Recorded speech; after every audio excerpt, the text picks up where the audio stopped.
In this movie, I'd like to talk about Contribute's image editing tools. Now, as I mentioned previously, Contribute is by no means nearly as powerful when it comes to editing images as, say, Adobe Photoshop or Fireworks. But it does contain a set of basic tools that can come in handy when you need to make a quick edit to an image.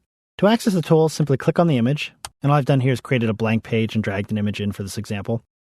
And notice when I select the image, you can see that some image-specific tools have appeared up here in the toolbar. Now, I'm mostly interested in describing these buttons that you see here. Now, the first one we have is the Resize Image button, which when clicked, gives you these control handles around the image, which you can drag to make the image smaller or larger. Now, as I mentioned in the previous movie, I don't recommend that you use a program like Contribute or any web design program to resize your image. Because what's happening is when you have a web image, it's generally a compressed image.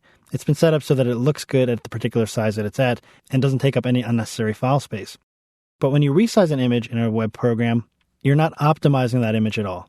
You're just changing its actual physical dimensions on the page, which can look pretty bad, especially if you're making the image larger. Again, if you need to make your image smaller or larger, it's recommended that you contact your site designer and ask them to resize the image based on the original high-resolution version of the image. That way you get the best quality image to put onto your web page. Next, we have our Rotate tools, which you can see allows you to rotate the image counterclockwise or clockwise with each click. We have the ability to crop our image when selected. You can see this crop area appears. So if I want to make this image a little bit more like so, you can resize this. If I wanted to, say, make this into a banner, I could crop down like that. But I'll just do something like that. And I'll double click there, which crops the image down. Now you can undo this, like so. So if you change your mind, you can undo. But just be aware that if you save and close the page, the image is going to remain like that. And the last two tools are the Sharpen and the Brightness and Contrast tools. So you can use the Sharpen tool to make your images a little sharper, which basically just increase the contrast between pixels on the image. And just be aware that dragging too far is going to make your image look a little strange. But with just enough sharpness added, you can make it look like your image is just a little bit more in focus.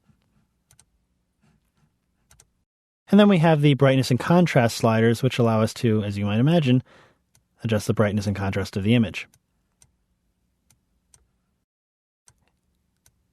And you just sort of need to experiment to see what looks good as you adjust these sliders. You can compare your current settings with the original ones by checking the preview box on and off. I kind of like the original, so I'm going to click Cancel. But that's pretty much it for the image editing tools found in Contribute. You can see they're very basic, but they can be useful for a quick adjustment. But for those times when you need to do more drastic changes to an image, you'll definitely want to use an external image editing application, and we'll talk about how to do that in the next movie.